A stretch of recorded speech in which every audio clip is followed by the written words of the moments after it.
olhadinha se eu tô aparecendo ali. Que eu vi que você tá. Tá. Então, beleza. Ficou... Tá, bem enquadradinho.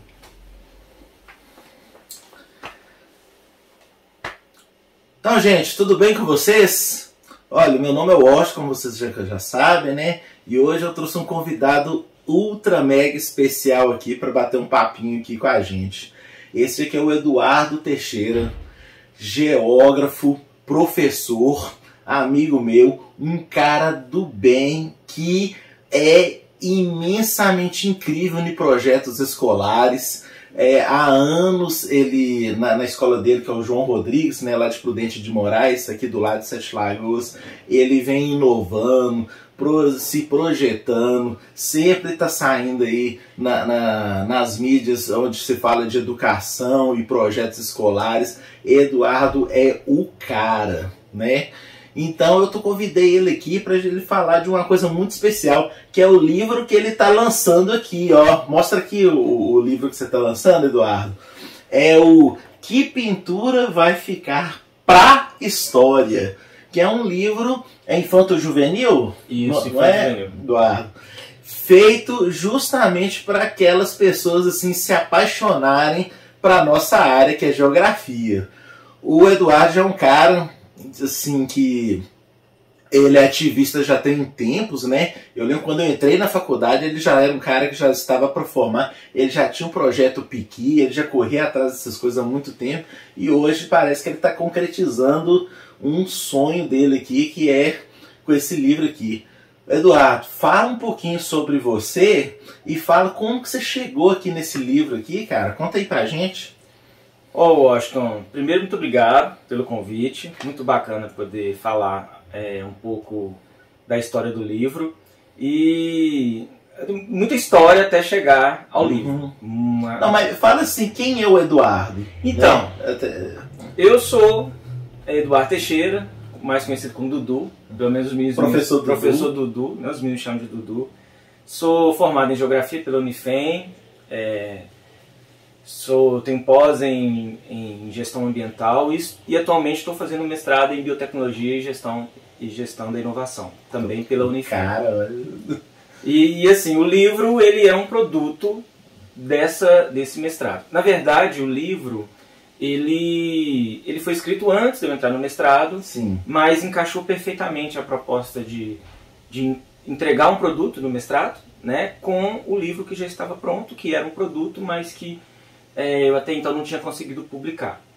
E eu trago para o livro um pouco das minhas histórias, um pouco do que eu sou, né, um pouco do que eu penso, do que eu acredito e do que eu sonho quanto a um lugar melhor para viver, né, com mais compreensão da realidade, com mais compreensão da realidade ambiental em que a gente vive, e principalmente dos impactos ambientais que estão aí e que as pessoas não entendem exatamente quais são as consequências disso. A gente vive num ambiente muito frágil, que é o karst, né?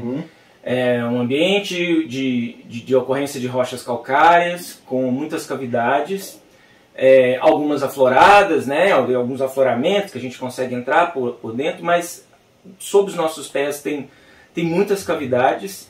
E é um ambiente extremamente frágil, mas as pessoas não conhecem plenamente sobre esse ambiente. A maioria das pessoas da cidade, da região, não conhecem. E a ideia é essa. A ideia do livro é tentar sensibilizar as pessoas para esse ambiente. Certo. Olha, eu sei que você é um cara que faz uma pesquisa que ninguém faz aí, que é o de tentar catalogar as grutas aqui de Sete Lagoas e região. Eu estou correto? A gente, na verdade, você falou do projeto Piqui, mas era o projeto Gopeia.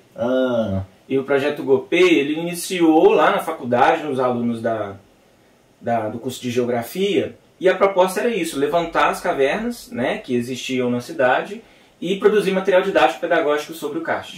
Essa era a proposta. Né? O grupo deixou de existir, mas hoje existe uma ideia minha que eu quero que para os próximos anos isso vire realidade, que é a criação de um grupo de pesquisas espeleológicas, com um monte de gente que seja interessado sobre o tema, justamente para isso, para a gente produzir material, para a gente pesquisar sobre o ambiente da cidade. Essas cavernas, algumas são catalogadas na Sociedade Brasileira de Espeleologia, né? Mas tem cavernas ainda por serem descobertas, tem cavernas que são descobertas, mas não são estudadas. Tem umas que são até perigosas, né? Algumas extremamente perigosas, mas não se sabe ainda, por exemplo, o potencial dessas cavernas. Sim. Para o uso turístico, para pesquisa científica, para arqueologia, para paleontologia.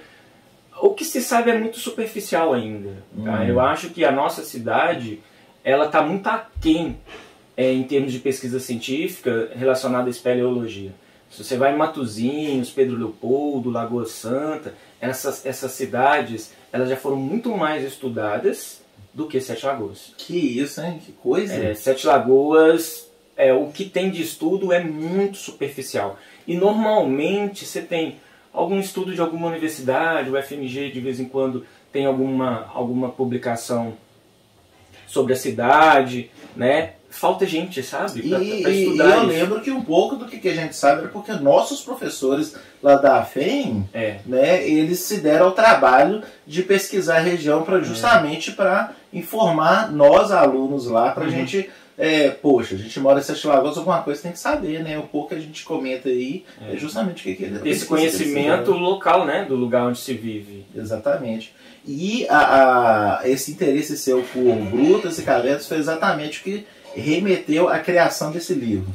O meu interesse por grutas e cavernas começa na minha infância. Certo. Desde criança, eu morava na rua João Batista, no bairro Santo Antônio. Da rua da minha casa, ainda dava para ver os afloramentos calcáreos. Certo. E eu ficava intrigado com aquilo, eu olhava e falava, o que tem lá? Né? De longe eu via as rochas, de longe eu via a vegetação sobre essas rochas, será o que tem lá? E aí eu entro pro grupo escoteiro, e já no grupo dos escoteiros eu começo a explorar alguma dessas cavernas, essas mesmas que estavam ali próximas da minha casa, porque o grupo que eu participava era próximo da minha casa. Então, com o grupo escoteiro, eu comecei a explorar essas cavernas. E depois com os meus amigos ali da rua, que alguns eram escoteiros também. E aí eu cresci conhecendo um pouco desse ambiente, indo para essas cavernas e descobrindo lugares fantásticos. Água, muita água, nesses afloramentos. Cavernas, vegetação, bichos silvestres, animais silvestres. E sabe o que é triste? Eu ter que dizer que hoje boa parte dessas cavernas que eu vira na minha infância ou desses afloramentos não existem mais. Já foram minerados. E aí eu fico me perguntando, poxa, mas foi minerado, mas nem conheceram direito. Possivelmente fizeram algum estudo antes da mineração, mas e aí? Onde está esse estudo? Quais informações foram obtidas? O que tinha lá? O que foi descoberto lá? Né? Tinham sítios arqueológicos, foi retirado, foi para onde? Nossa. Né? E possivelmente, boa parte dos afloramentos calcários da nossa região tem resquícios pré-históricos. Boa parte tem. E o que é resgatado, isso vai para alguma instituição, para alguma universidade e tal. Mas quem vive aqui não sequer sabe do que foi retirado aqui.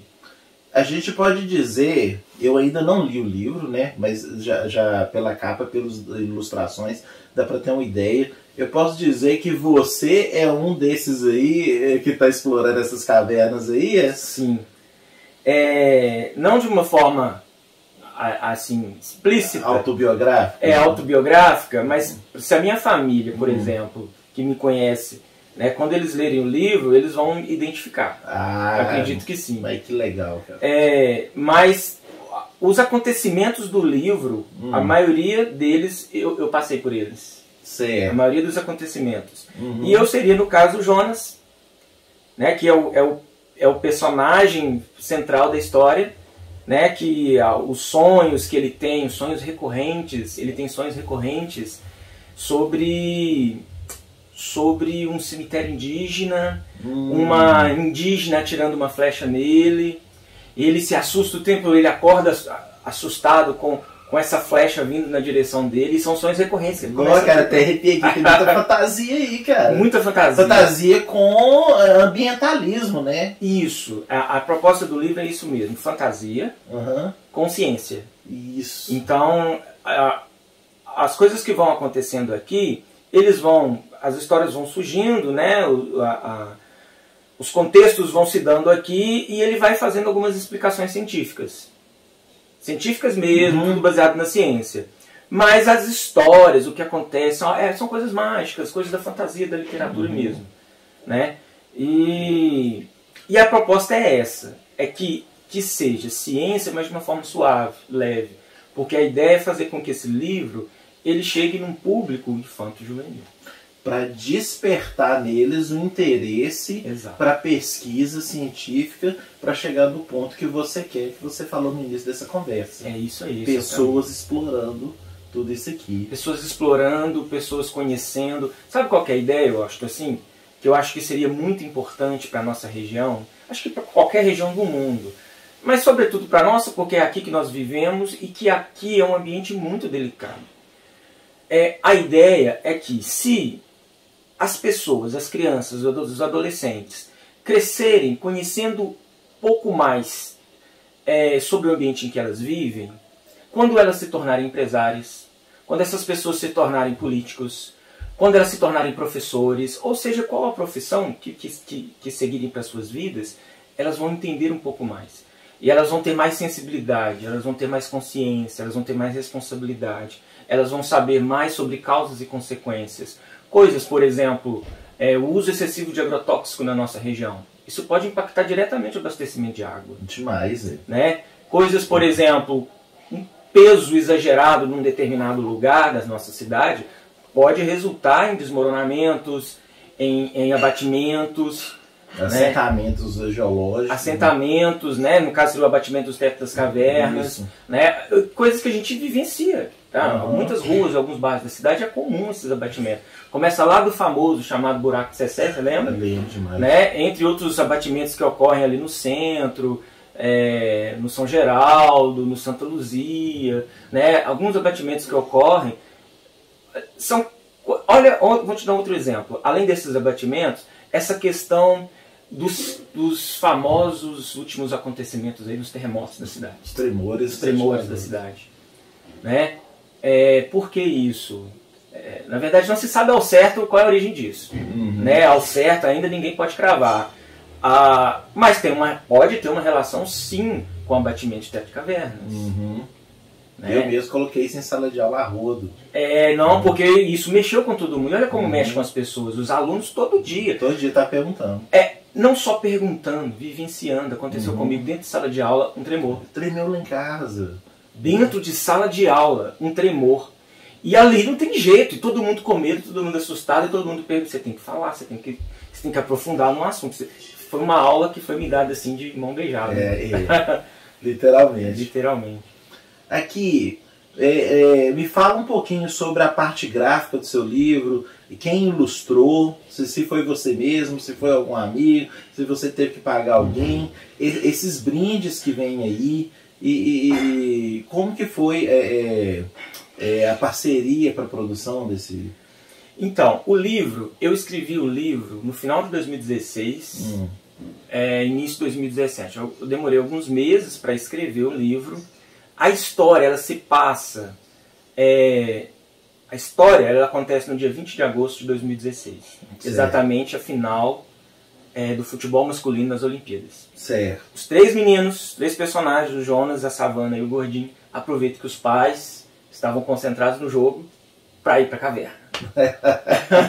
Era o momento que eles tinham que ninguém daria falta deles. Então eu escrevi nesse período. E a história ficou guardadinha, eu esperando a oportunidade de publicar.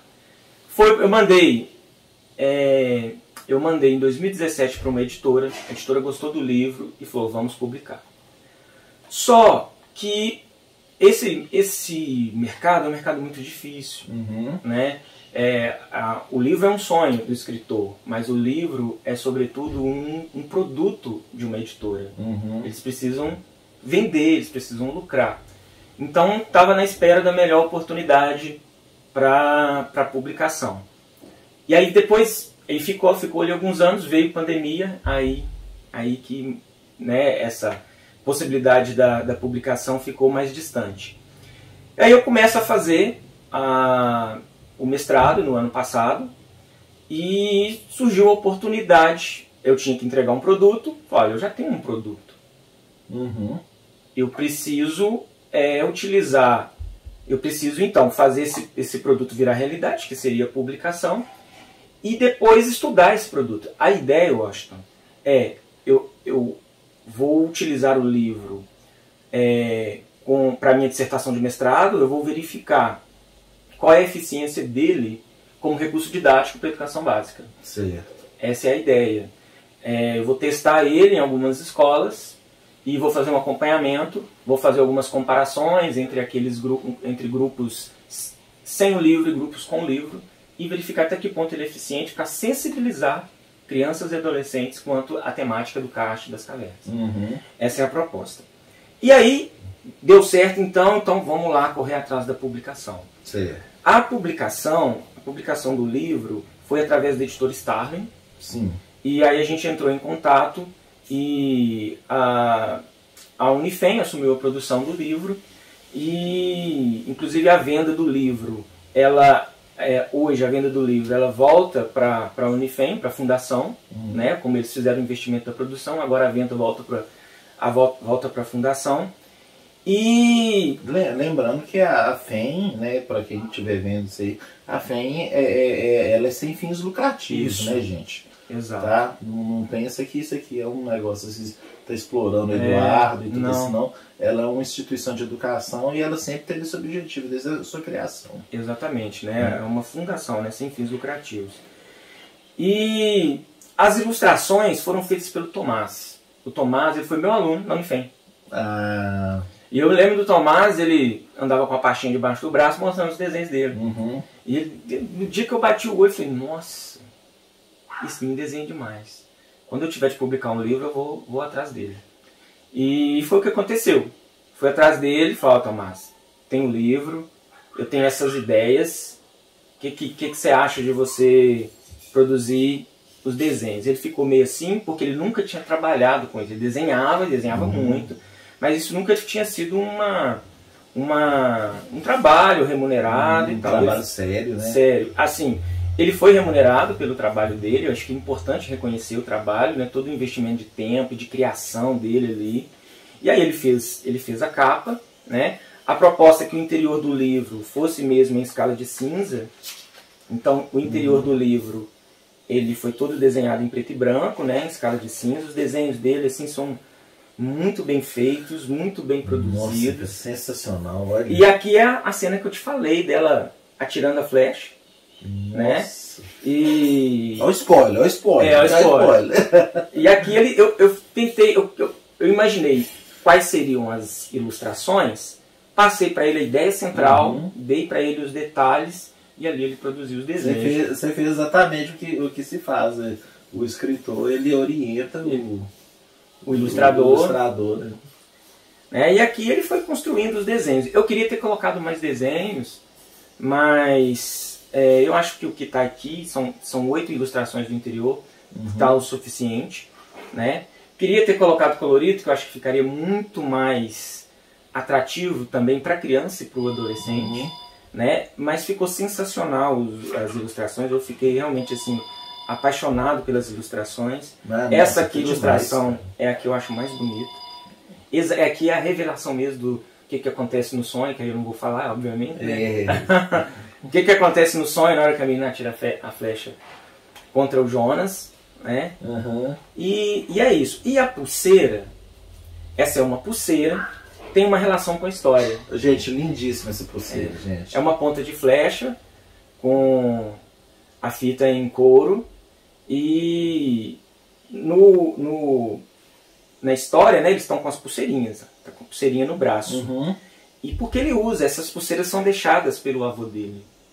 Né? Na verdade, essas pulseiras são deixadas pelo avô do Jonas, né, para ele, mas são achadas dentro de uma capanga.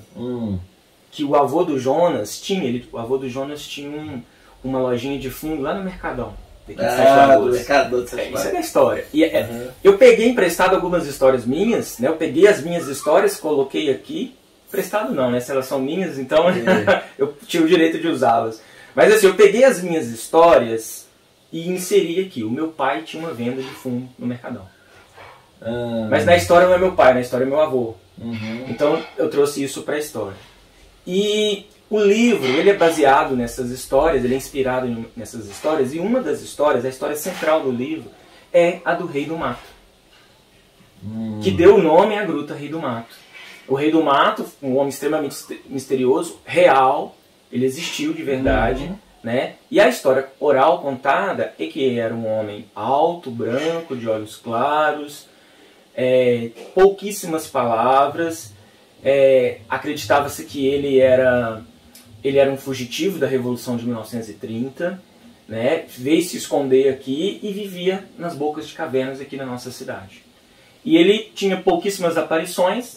Nessas aparições ele trazia raízes, frutas, sementes, cascas de árvores, que eram utilizados como remédios, né? Para trocar por cigarro, por fumo, trocar por cachaça, trocar por comida.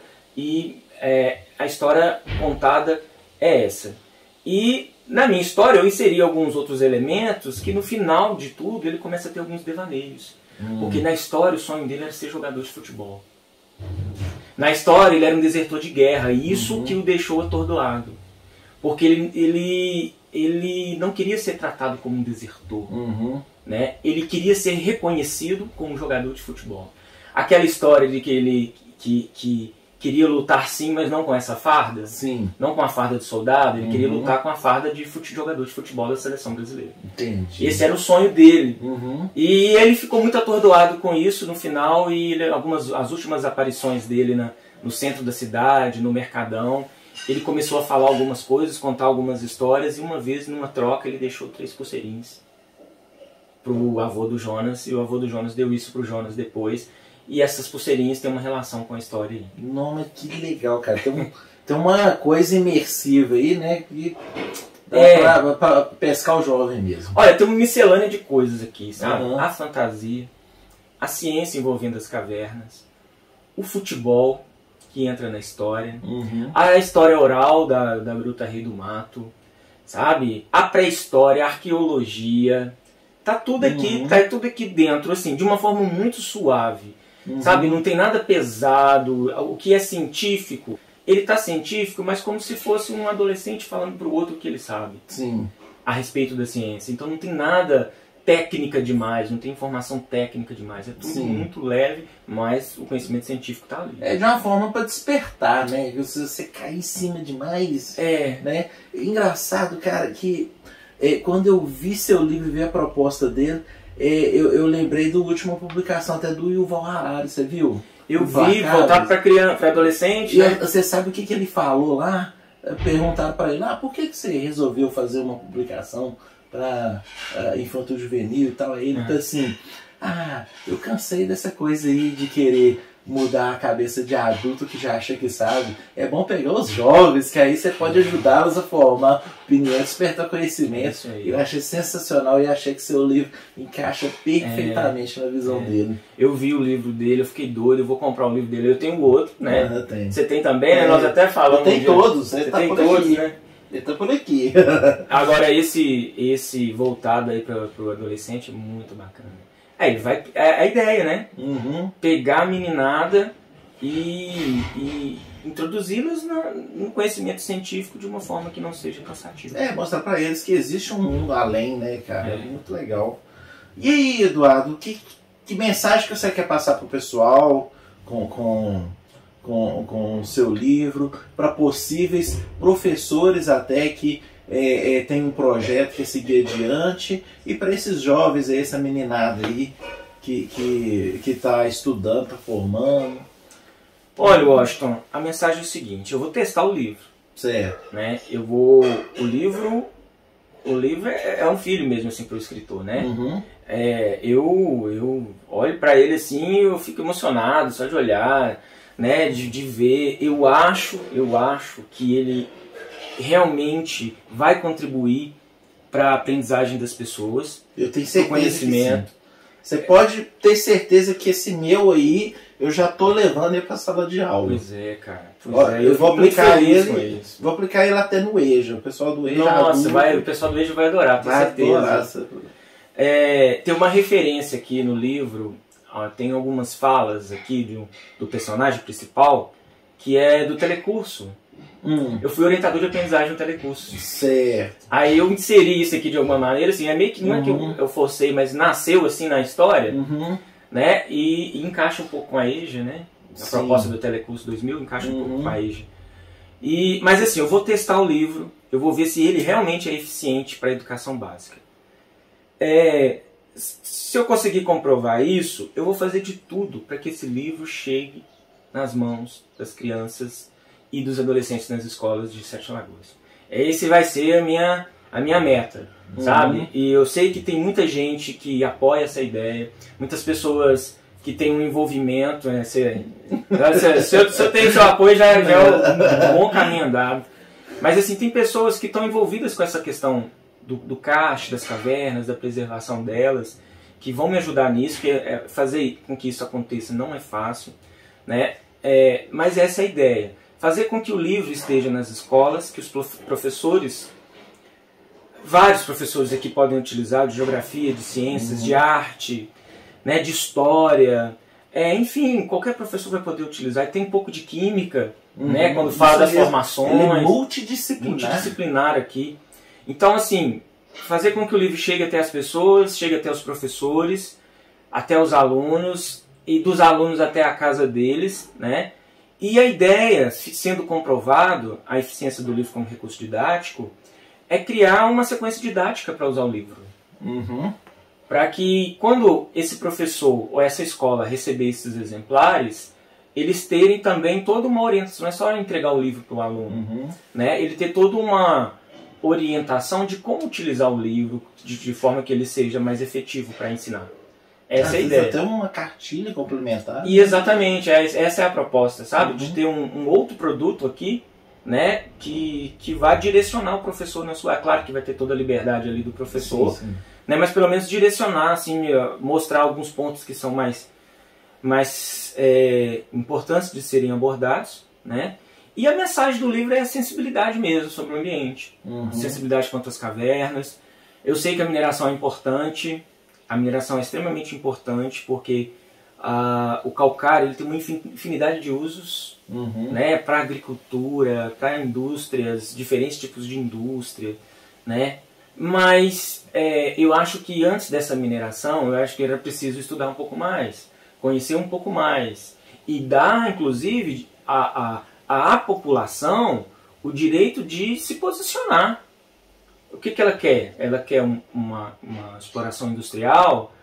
Ou ela quer que pelo menos alguns desses lugares sejam preservados, comunidades de conservação, ou que sejam explorados pelo turismo pedagógico?